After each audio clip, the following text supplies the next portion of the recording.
What is up, my friends? Welcome back to the My Friend and I podcast. We're super excited for you to be here today and join us as we talk about a new topic. Yes. Last week we talked about comparison, right? Mm-hmm. And at the end of that episode, instead of doing a question of the month, we decided to do kind of a question about the last topic to kind of keep the conversation going.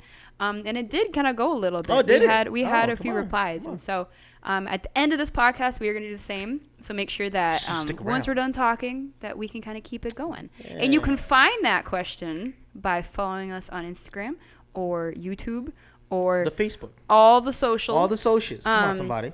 Be part of the community. EADLE. EADLE. What does that stand for, Rachel? Come on now. Encourage, engage, teach, and learn. Not two T's. Not two L's. But two E's. Come on, somebody. I know. But before we get into the topic, Timbo, what's new with you? You know, life is good. You know, life is just good. Fun stuff in the family. My sister-in-law gave birth to their new baby girl. Let's go. You're an uncle. I'm an uncle, officially an uncle. I've had experiences with like my cousins having kids and stuff like that. So I kind of felt like an uncle in that way, but I haven't actually been officially an uncle, as in, my siblings have their kids and then I'm their uncle. So this is kind of exciting. That's so fun. yeah, I'm officially an uncle and I made it, folks. Come on. So congratulations. And your kid's a cousin. What was that? And your I kid's know, a and my cousin? son is now a cousin. Now he has it. a little buddy to go with him, so and grow up with him, which is super fun. That's the most exciting part. Is I can't wait to see our kids like interact as they grow together. So That's grow so up together. fun. Yeah, So cute. Yeah. But other than that, I mean, I'm just chilling. I'm having a good time. How about you, Rachel? You know, life's the same. Yeah, I'm also I know. I feel like it's chilling. just one of those seasons where we're just kind of like it's just kind of like, going. But I mean, you've had problems with your knee. I've heard problems with your knee. I've already I think I talked about my knee at the last pod. Yeah, it's still going. Guys, I thought I tore my in the comments ACL. below, hashtag pray for Rachel. Get some healing in her I feel like it's always hashtag. That's always a hashtag. Yeah, pray for There's Rachel. always something. No, I thought I really hurt my knee last month, and then I got X-rays and stuff, and they told me that it was indeed wounded. It was indeed wounded. It was indeed he wounded. took an arrow to the knee. Yeah, basically. No, it was like my kneecap is like sliding and stuff. So I've just been bracing it and icing it. But we were kind of theorizing like kind of how did this happen? I was thinking it was worship. I still think it was worship. Tell us why, Rachel. Because when I worship, I sway, but my does. feet stay planted. And so I'm always just like my knees are like wiggling and swiveling. So if you guys imagine her feet are straight on. But then her body and her knees are twisted. Yeah. And I also sit like the way I'm sitting right now with my knees crossed. So you shouldn't be sitting like that, Rachel. No, this is fine. It's like how you're sitting is like my left leg is always up and my right leg's always kicking and moving. Yeah. There's a lot of different things. It's a bad deal. It's a lot of things. It's a bad deal. But yeah, my right knee's weak compared to my left knee, and so I have to strengthen it. You gotta do some therapy too. I'm guessing, physical therapy. What are some of your exercises you gotta do? It's so annoying. They're so they're so repetitive and I can't even handle. My doctor was like, you can either do them at home or you come here and do them, and I was like, well, I don't want to go anywhere and do them, so I'll do them at home. But they're so boring. What is it? What do you have to do? There's a few. I like lay flat. Okay. And I put this like I have one of the like what are they called like they're like pool noodles but like not like a workout like like the thicker ones like the roller things. I do know what you're talking about. It's like a back roller. Like a phone. Yeah, I have one of those. And I'm supposed to like put it underneath my knees, and then I'm supposed to like go like this with my foot, but I'm supposed to like tighten my knee as I do it. So like the muscle around my knee is moving. Okay. And so you're trying to strengthen the muscles. Yeah, and then there's a lot of like lean against the wall with your hands and like go up on your toes and then your heels. Now, is it for reps or is it for like time? Like you have to do it for a certain amount of time? You have to do a bunch of them. It's like do it 50 times and then do it over again 50 times. So you count. Jeez Louise. It just takes a while. And I try to do it in the morning and then I forget to do it in the morning. So then I have to do it before I go to bed. And then I'm just like, I've always thought that like physical therapy, like you'd have to go in and like work with like a physical therapist. Yeah. They gave me a list to do. Okay, but I'm guessing it depends too, because like if you broke your back, Yeah. Like you're gonna need like assistance. Yeah. And I can tell too, like when I forget to do it, like it hurts more. Okay. So there is strengthening happening. Is it getting better though? Do you feel better? I think so, because I'm aware of it now. And so it used to just like hurt when I was sitting, like all the time. It was like a constant pain. Because the worst thing that could happen is like you need surgery on your knee, right? Yeah, but they said that your like knee cartilage. Oh, hello. The mic is attacking Tim. You have knee cartilage like growth until you're like 35 or something. Okay. And so I have time for the cartilage behind my knee to grow back. Oh, and so Rachel, there's a timeline. There's a timeline. They're like, you have to strengthen your knee before you're 35. Or else you're gonna be locked knee for the rest of your life. And so like I know people that like have had knee surgery and they're like, please strengthen your knee because it sucks. Guys, strengthen your knees. Yeah. Hashtag strengthen the knees. It's become like a physical therapist podcast. Oh boy. Oh my god. We'll show you guys how to strengthen your knees. Yeah, that'll be the next pod. Elbows. No, it'll be good. We'll do a workout together. That's good. Well, I'm glad that you were able to at least get that situated, and now you're kind of building towards that. So guys, in the comments below, hashtag pray for Rachel, healing for Rachel. Come on, that'll be good. Yeah. Besides that, though, I'm just working. We have spring break coming up. Yay! Which you're going on a trip though. Yeah, hey. We're going on a trip for spring break. Me and my family and some friends to the warmth. Oh, getting out of the cold. So jealous. It's gonna be good. I think in March it's still gonna be slightly cold. I hope that most of the snow would be melted by then, but probably not. We have like fake spring happening. Guys, if you guys aren't from Minnesota, our winters go. Sometimes it's as short as the end of February, and sometimes it's as long as the end of May. So, well, and then sometimes it's not even like winter. Sometimes it's just cold. Sometimes it's just cold. Sometimes we have a mid to late spring blizzard. Yeah. Like back in like I don't know. I want to say like 2017 or something like that. We had like a crazy blizzard come through. In like so late April or like mid-May. I forget which one. It was like super late. Yeah. Just out of nowhere. Midwest, man. The Midwest. It's just a different beast. Winter 2.0. And it's not as fun because it's not like Christmas holidays. Yeah, there's like nothing to look forward to. You just have to deal with it. You just got to be cold. And then there's like the fake springs where it's like last week it was like 50 something. It was beautiful. And then all of a sudden it blizzard again. Guys, this week it got down to like 20 degrees and then like below 10 at windy. Night now. I'm like, what is going on here? The worst. And we literally were experiencing 50-degree weather and we're like, oh, spring is here. No, it's that dang groundhog. I'm telling you. Stupid groundhog. That groundhog. Saw a shadow, so we. Well, she's so dumb. I don't know why that's. You know that like they're just checking the weather and then they're like, groundhog. Hey, but you know what? We'll take it. We'll take the nice 50, and then we'll go back to the cold. Hopefully, it'll warm up. But yeah, that's good. Well, and we have good summers. Yeah. Well, guys, why don't we go ahead and dig on into the topic today? Hey. All right, what we got, Rachel? What we got? We're talking about dealing with hurt or being unforgiveness, I guess. Like not. Well, what are you all dealing with hurt? Dealing with hurt. It's like, what do you do? What are some ways you can kind of go about dealing with hurt, and specifically, relationship. Specifically with people that you are in relations with. So whether that's close friends or just friends and family. Brothers and sisters, it's a little different when it's like a stranger. You can just kind of write it off as like, well, they don't know what they're talking about, or like how the Bible tells us that we got to love our enemies. So it's like it's easy to love on I feel like it's easier to like write that off because we're commanded to love our enemies because they are continually persecuting us, right? And for us, we just have to show love back. But then it becomes complicated when it's not necessarily your enemy, but it's people that you already love. And so it becomes kind of this complex nature of, I love this person, but man, they hurt me right here, and so I just kind of want to talk about that today, kind of what that might look like for you, what that might look like for us, and just kind of share our experiences. And again, we always say every single episode, we ain't any like therapists, doctors. Yeah, we're not professionals at this thing. We're just kind of wanting to share our experiences, and if you'd like to do the same, go ahead and edel with us. To go ahead and encourage and engage, teach and learn with us. Write down what you've been going through or what you've been through. What are some solutions that you've kind of found as we're kind of talking through this topic? So, Yeah, and so so let's dig on into it. I just kind of want to open up, Rachel. Yep. Have you ever been hurt by a friend or family member? Oh, yeah. Like, and not just like physically hurt, but like mentally, emotionally. Emotionally, it hits you right. Yeah. Yeah. For sure. What did that look like for you?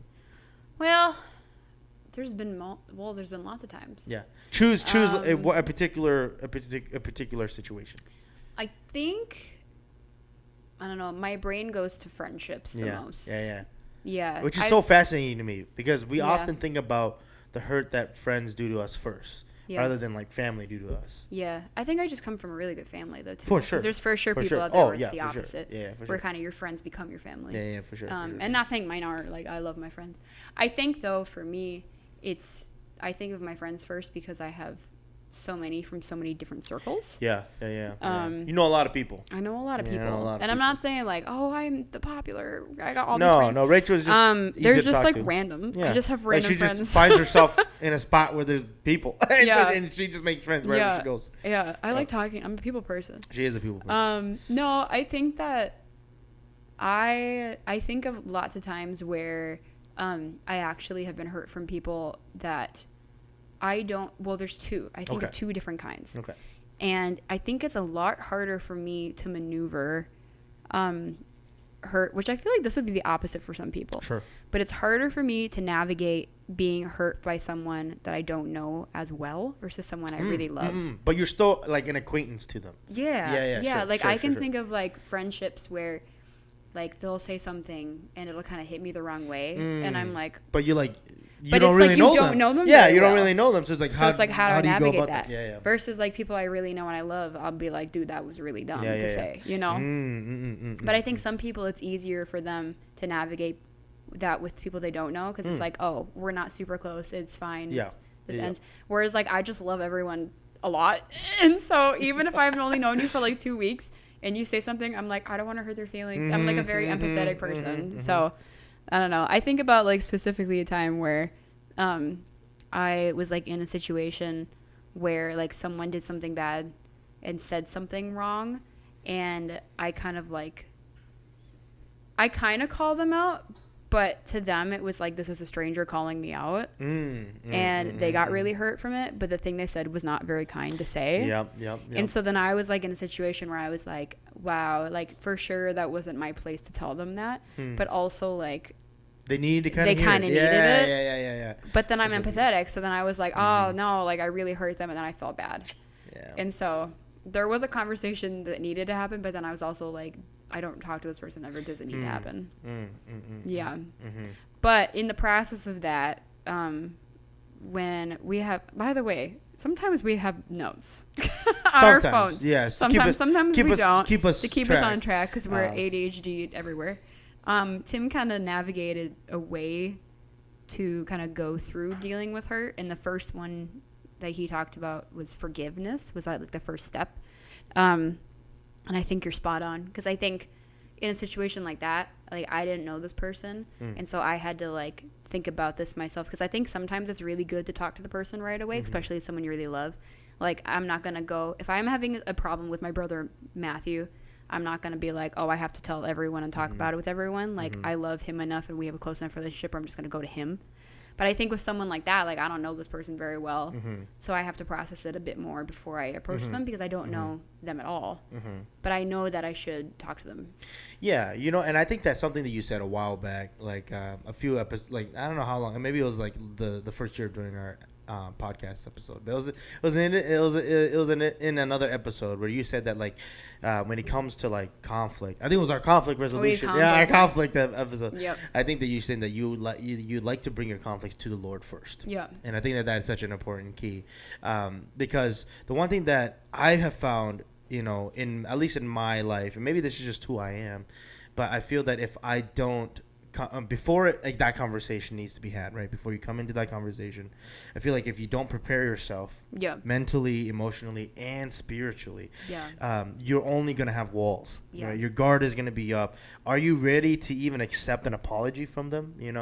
And so for me, it's like if I bring it to the Lord first, and I'm like, Lord, this has been on my heart, and first of all, I feel like no matter what the situation is, I think that there has to be a place of humility, right? From your end, whether you were the person maybe who hurt the other person, or maybe you were the one being hurt. But I think that if we just come back to a place of humility every single time, it opens up that space for us to then process, right? Yeah.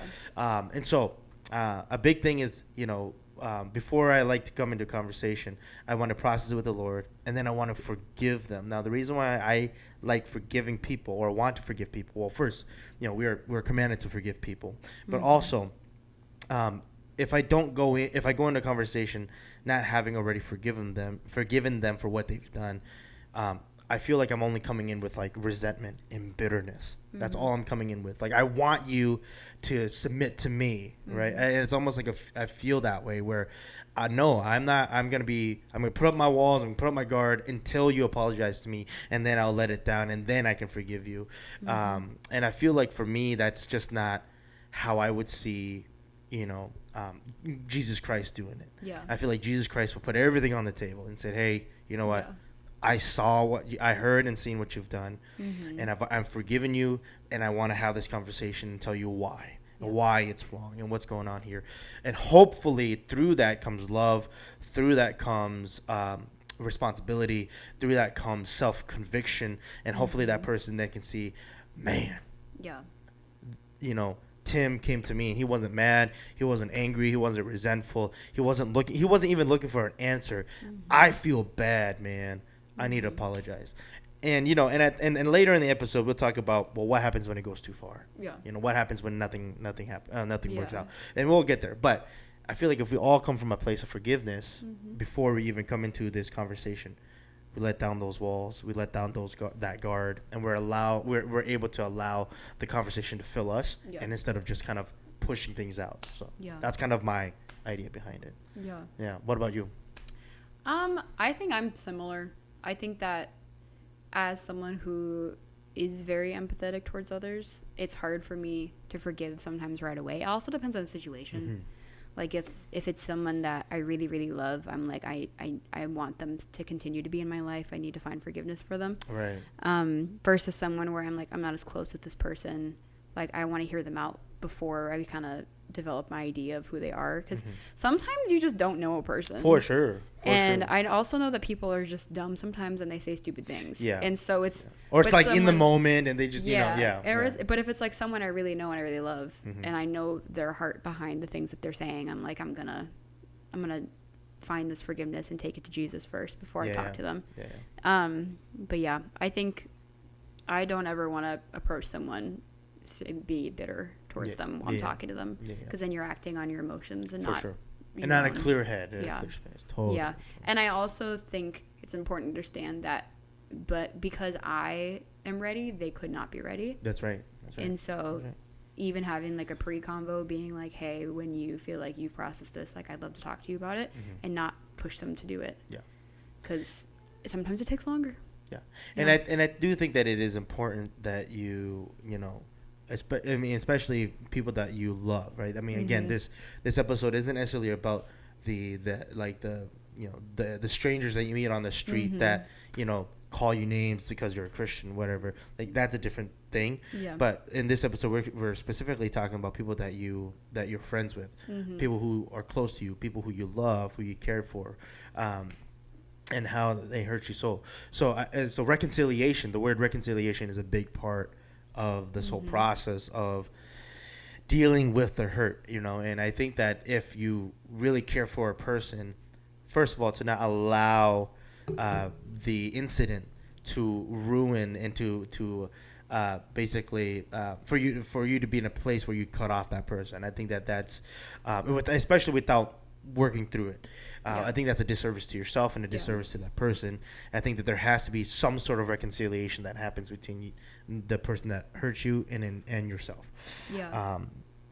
And I think that that's also a biblical thing too, is that you want to come to a person and you want to, with love and patience. I often think about the verse in Luke where they say that if someone has done something wrong against you, go and rebuke them, right, and forgive them. And I think that is a huge thing for us as Christians. We have to keep each other accountable. So we come into these conversations with love, with humility, but it's important to do that. It's important to call people out on things that they might have done wrong or might have hurt you, and so I think that for us as Christians, especially if we care about people, we gotta have that reconciliation moment with the people that we love. And again, there's a place for leaving things behind. We'll get there. But for people like your family or your siblings or your close friends, if you really cherish them, don't give up on them. You know, things happen all the time. But keep working through it with that person in hopes of finding reconciliation between you and that person.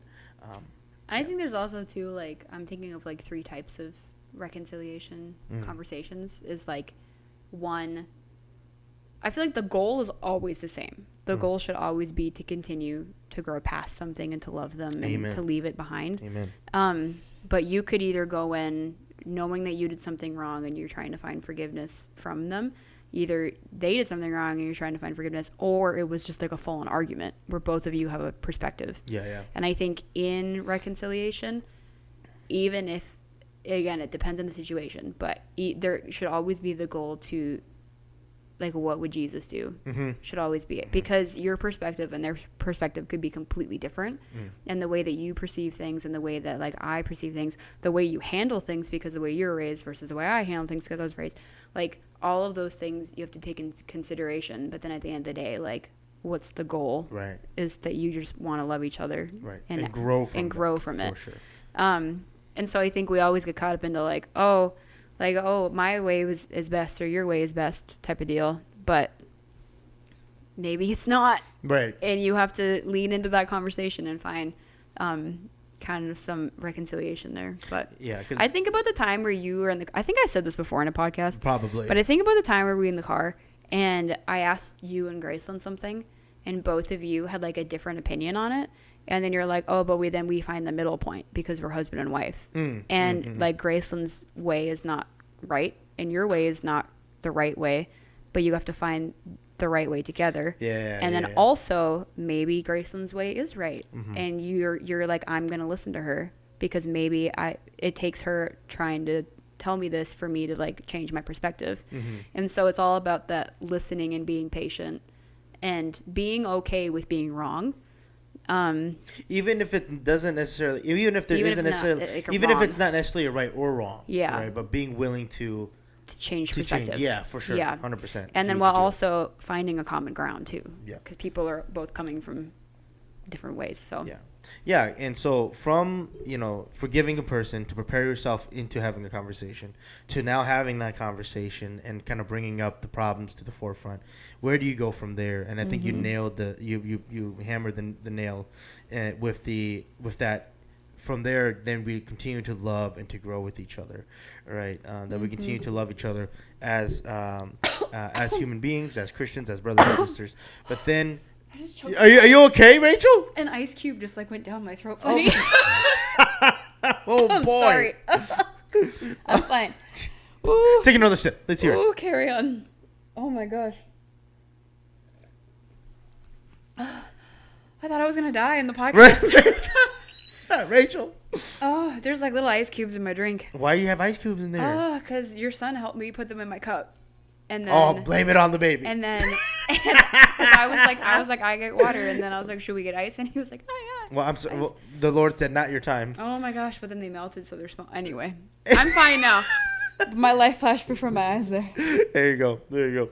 Anyway, so we grow and we love and grow with each other, right? We love each other and we spur each other on to become better. And so, and again, every conversation is going to be different, right? And it depends on how you're or who it is and what they've done and how you're going to handle it, right? Yeah. And so, but I think that these are great bases for us to start to forgive. To forgive, reconcile, love, and then grow. Yeah. Right? Love and then grow. But if we've up to this point, I haven't addressed, like, well, what if it's too far gone? Yeah. Right. what if it's a repeated offense? Yeah. What if it's like, they done something so horrible that you just can't get past? Yeah. And can we categorize this? Yeah. Why don't you go ahead and take it? I think that we should talk about both. Okay. We should separate family and friends. Let's do it. Because there's a big difference. There's a big difference. Huge difference. So let's go ahead and talk about like friends first. Let's talk about friends because that's the thing that we come up with. Yeah. So, in your experience, have you ever been in a position where, like, and this probably I feel like everyone has gone through this, where a friend has done something to you, and then like it was really bad to a point where you guys didn't even talk about what happened. Yeah. But you just like drop each other. Yeah. Or you just drop that friend, and it's like, I mean, some people call it ghosting your friend, but where you just drop them, and you don't talk to them, and you haven't seen them since, you haven't talked to them since, you disassociate yourself with them. Has that ever happened to you? No. That's good. No. Okay. Yes and no. I've never had a really close friend that has happened with, but I've had friends where I'm like, I don't vibe with this group. I'm going to stop pursuing them. Mm-hmm. But I wasn't super close with them to begin with. So it was like a very natural growth. No, if it was like a friend that I like, if they put effort into being my friend, I put effort in being their friend. I've never ghosted anyone though, or anything like that. I think I've had conversations with people where we both knew it led to not being friends anymore, for sure. But I've never like fully were like goodbye to anyone. Yeah. I know people that have had for sure. I mean, that needed to do that. Yeah. I'm gonna talk about my experience a little bit here, because I have dropped people before. Yeah. And that isn't to say that I didn't have like a follow up conversation with these friends, but it was tough because it was a group of friends that I grew up with that I did everything with, and it was just like it was just like we're all in different seasons of life, you know. We all were we're post high school, all doing our college stuff. Some of us weren't doing college, but I would go away for a while and I would come back, and things just weren't the same. And and I had gotten involved in a different community, a different church community, and every time I would share my wins and my joys of being part of a new community. My son is banging his bedroom door right now, so if you hear anything, it's him trying to get out. But just over time, especially when I was home, I just felt like they would talk over me, they would overshadow me, they could care less about kind of like what was going on in my life, even though I've been there for them, and at least in my perspective, that I've been there for them, and that I would support them in what they wanted to do. I would help them do, or I'd still spend time with them, and so I felt so disrespected that I ended up just kind of leaving the group, kind of fading out. Yeah. And that's all it took. It was all it took was for all of. Was it like a fade out though? No, it wasn't just like I'm gonna leave. No, it was like a hard boom. I was done, and I didn't talk to them. And then it wasn't until months later that I ended up talking to them. First of all, it was individual, and then it was with one of my closest friends. And I kind of expressed to him why that happened and what went down. But I think that there's a point at which you give 110% to one side, but you don't receive it back. And so this is where kind of what we were talking about, boundaries, back in that episode. How much are you willing to give before you stop giving? And of course the Bible doesn't necessarily say that like stop giving, hold your belongings to yourself. Yeah. Right. Well, I mean, yes, the Bible says we should give, and we should give to the poor and not expect anything back. Yeah. But I think that there's also a balance of health that we need to have. If we're continually spurring somebody but they're not spurring you, are you growing as a person? Yeah. Or if you're spiritually pouring into somebody but they're not pouring into you, are they helping you grow? And so, I felt like I was just even if it went down the way I didn't want it to, I think that it was necessary because from that point I was able to, jump off of it, kind of find my own footing, build a different community, find new friends that were life giving. And so I think that there is a point where this is for friends, right? If you find yourself, even if it's been a long time with this person, if you find yourself in relations with this person for a long time, but you find that it's just not life giving to you, I think then there would be an appropriate time to not cut it off like right away, but to kind of transition, as like the word I like to say, transition into a different season of life where you're looking for intentional friendships to pour into you. And so there is a space where when it goes too far and you just, you've processed it, I would still say that even if you're in a situation like this, still take the steps that we were talking about, like, forgive them first. Yep. Right. And then reconcile, have that conversation, right? Yeah. And kind of talk about what went wrong. And you can still love them.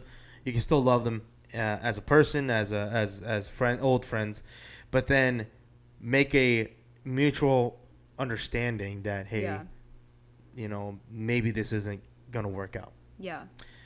And I think that that's okay. Yeah. And there is a place for that, folks. So if you feel that like you've tried your best to try to reconcile, you've tried your best to try to make it work, but it's draining you and it's not giving life back into you, I believe there's an appropriate time to kind of let that go. Yeah.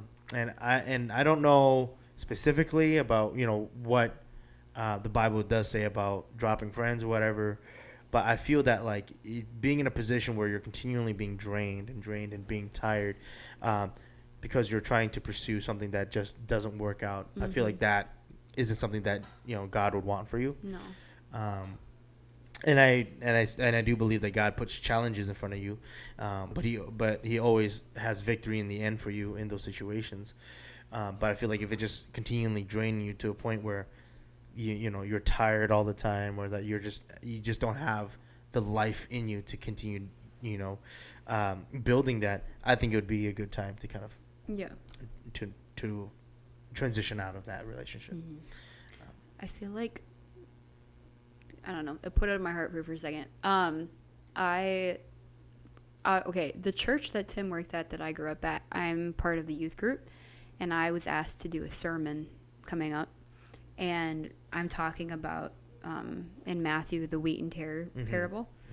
And I had a meeting with the youth pastor last week, and I was talking to him about what I was gonna, because parables you could kind of go lots of ways with. Like you could talk about different perspectives of the parable, and one of the perspectives that I was thinking about talking about is the idea that wheat and tares can sometimes look the same, but you don't know that one's a weed and one's not until the end when they harvest, when the kingdom comes. And so I think that in life, like, you can have friendships and have community that looks so good from the outside, but are eating away at you and your roots.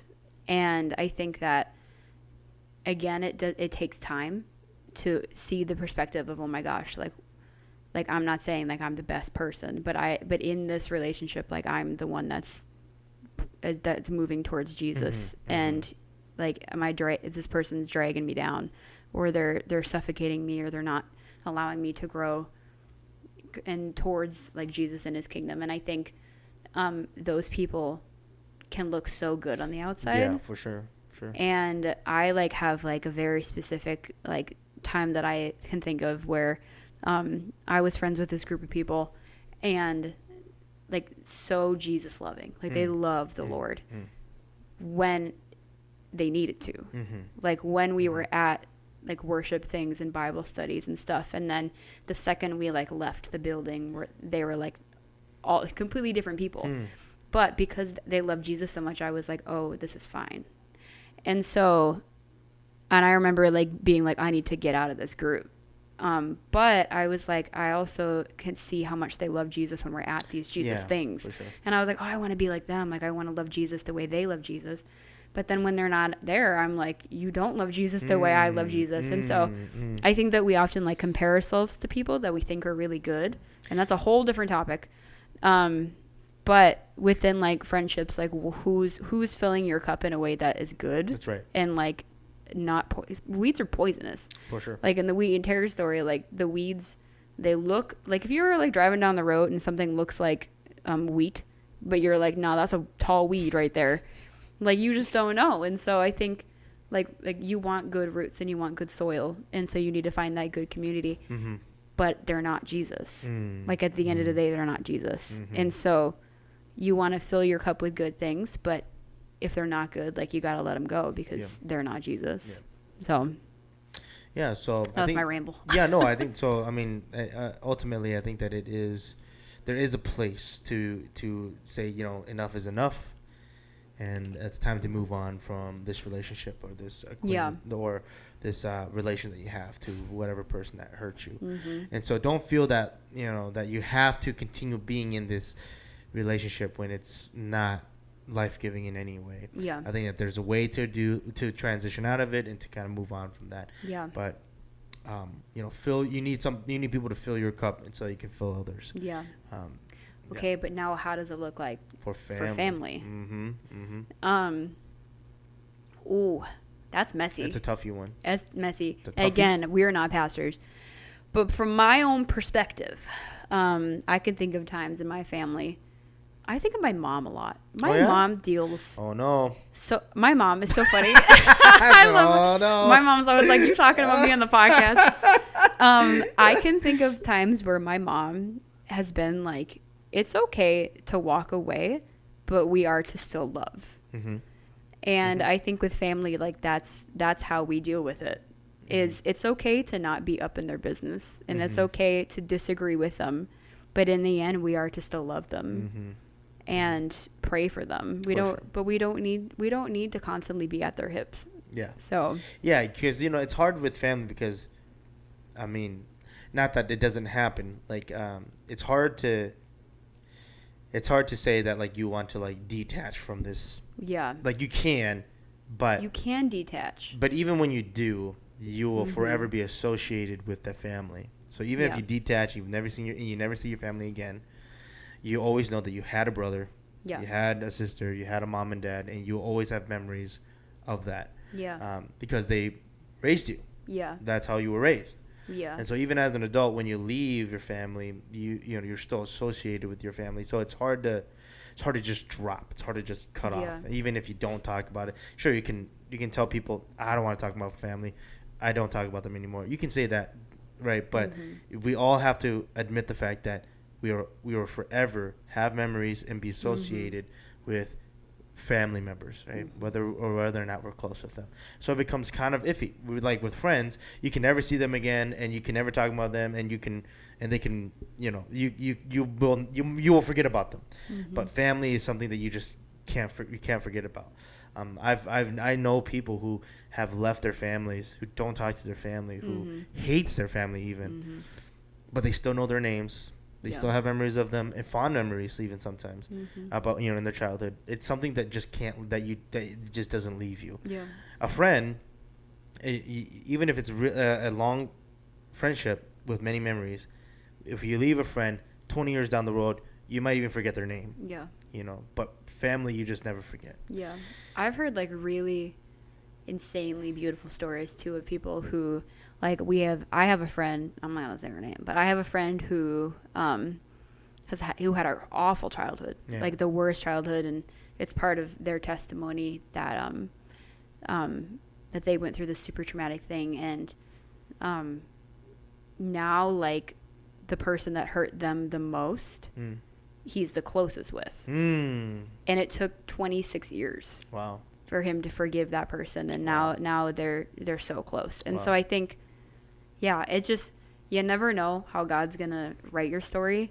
And if it takes needing to drop someone and just continue to love and pray for that person, then that is totally okay. Yeah. And I think the goal, though, is all the same with family and friends, that you always want them to love Jesus and know Jesus and be with you in the kingdom and to be with you in heaven. For and sure. So even if it doesn't mean that you'll have relations with them here on this earth. Yeah, and we're not meant to do life alone. No. But we also, there's not like a list in the Bible of who you need to be with. For sure. And so I think you're just finding your people, whether it's friends or family, that leads you towards Jesus in a good, possible way. Yeah, and I think that if you approach it with humility, if you approach it with forgiveness, you approach it with love and respect, those conversations become easier and easier and easier as you have them. And so, if you're going through hurt right now, we're praying for you, and we're hoping that God intervenes in your life and that there's reconciliation that comes soon for you.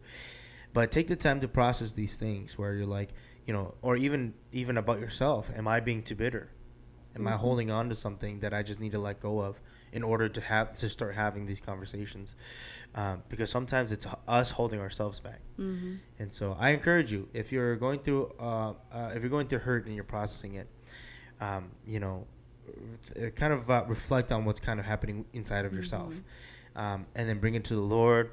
Come to a place where you can forgive, and then have that conversation, reconcile, figure things out. And if things don't work out, but at least you guys talked it out, right? Can I give advice too? Yeah, go ahead. Again, I am not a pastor, but someone gave me this advice once. She is a teacher, though. I am a teacher. I am a teacher. She is a teacher, though. No, I'm just going to speak on what someone told me, and this maybe doesn't apply to any of you, but I know there's another person out there just like Rachel, your word. just like me. Oh boy. I am a empathetic, big picture person. I've always been that way. I tell my kids all the time, we're doing still life drawings right now. Ooh. And I told them, I said, there's 2 ways to do a still life, and I am type B. I said, I am not type A still life where I work one object at a time. I work every single thing at a time, and I'm like throwing in shadows here, maybe add some value here. Yeah. And they're like, that stresses me out. And I'm like, then be the type A where you work one at a time. Yeah. And I think I'm that way with conflict and with forgiveness and with hurt too, because I'll sit there and I'll think of every conclusion in my head on how that conversation is going to end before it happens. Don't do that. It's bad for you to do. You're just going to put anxiety in yourself, You're going to make yourself more anxious. And I remember someone told me once, they said, don't think about the other person until the conversation and they're in front of you. Think about you. That's right. Find forgiveness. Amen. Think about yourself. Figure out a way for you to forgive that person. Walk through the way you're feeling. Right. But don't start thinking about their response, because you don't know their response. And it's only going to make you more hurt if they don't respond the way you want them to respond. Yeah, totally. And I would say that, even what Rachel said is, it's not for the sake of the other person. Right? No. It's for your own sake. Yeah. For your own sake, process it with yourself. Process it with the Lord. And I think that if that happens, when you go into reconcile, it becomes a lot easier. Especially if the other person has done the same too, it becomes a lot easier to be able to conversate about what went wrong, because no longer, right, you're not trying to process the problem during the reconciliation, right? You already have processed it. You're just talking about what happened. Don't go into the conversation trying to process, right? Because that's a big oof. I've been there. It's not a cute conversation. So process it first, then have reconciliation, and then figure out whether or not is this a relationship that's worth pouring into. And again, if it's family, let's kind of go back to family. If it's family, you can never diverge from family, or not diverge, but I guess you can never get rid of family in a sense that you are blood and name tied to them. Even if you change your name, you will always be associated with them, whether you like I said, you're brought into this world by a mother and a father. So at least you have that, so you're alive because 2 people brought you in. And so, but in the case that you're having it rough with or you're having hurt from a family member, the same steps apply. But then instead, at the end, if it doesn't work, I would encourage you, don't cut off family, but find boundaries. Just find better boundaries. Yeah. I think one thing that I've learned too is that I think one thing that I've learned too is that like you don't have to be close to family, and you don't have to be you don't have to be family to family. No. Sometimes it's okay to just have the short, small interactions that you have whenever they're around or whenever you're at, reunions. You don't have to make something happen. Yeah. It's okay if you live in your own separate worlds, but there's always that sense of. But it's not like you're dishonoring or not disowning that family in any way. Mm-hmm. You're just keeping your boundaries better, and so at what point that you and that family member is gonna have a problem. Before it gets there, have a boundary and have a plan in place of what to do if it gets too close. Yeah. And I think that's probably the best way to do it. So whether that's like, oh, I'm only gonna spend an hour at their house for dinner because I know if I stay for 3 hours, something's gonna happen, and then or something like that, right? So be thoughtful, be considerate of yourself and the other person, but be intentional about kind of where you might want that boundary to be for a particular person in your family. But I'd say that's probably the best way to go. Yep. So guys, we're gonna keep the conversation going. Yeah, so I think that's at least for my notes. That's all that I really have in mind.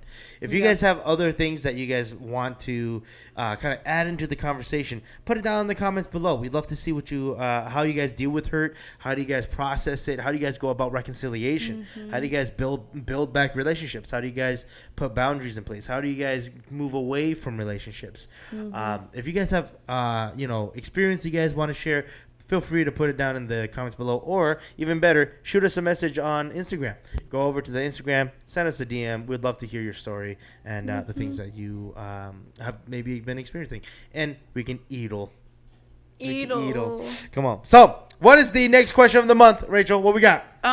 So on the topic, we just want to know, how do you deal with hurt? Yes. How do you go about that? Family, friendships, what Tim just said. Yeah. We want to keep the conversation going. That's right. And so message us on Instagram. We'd love to share. I would love to share some responses. Yeah, of course. And kind of keep it just going. So make sure that you follow us so you're able to see when that happens. Mm-hmm.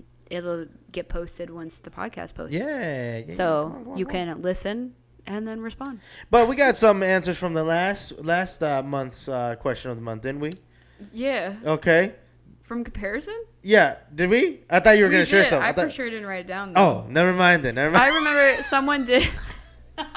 I thought you were leading into sharing it, bro. I was like, oh dang, she's gonna spit some fire here. I remember someone though. We asked the question, how do you deal with comparison? Yeah. And one person, I remember them. I responded, and and I said it was someone I knew, and so I talked to them in person because I was like, you responded, and then they were like, yeah. We got more than that, which was really cool. Okay. But the one that I remember was they said that they. When they handle comparison or when they find themselves comparing themselves to others, is that they make a list of truths about themselves, and then they thank Jesus for that, their own list. Okay, I feel like you shared that before. Yeah, which was because then they said that they related to me because I said the same thing in the podcast, where it's I make a list. But I was like, that's cool. There you go. I love that people are doing that. It's a full circle moment right there. Yeah, it's like your mantra about yourself. Yeah. We have an art mantra in my class. I've already talked about this. Yeah. Let's say it again, Rachel. I believe in myself. I am kind and I have ideas, and I'll make mistakes, but I will work hard because I'm an artist and I'm amazing. That's a long mantra. Yeah, and all my kids know it. Oh, that's really? And they know all the actions. That's great. Do you put it up for your first day, with them? Do you share with them that? Okay. For the first week, I have the directions on the board, and we all say it out loud. Wow. But they all know it. The only class that doesn't know it are my 8th graders right now. Okay. And it's because when my first year last year teaching, I didn't do it with my 8th grade class because they looked at me like I was insane.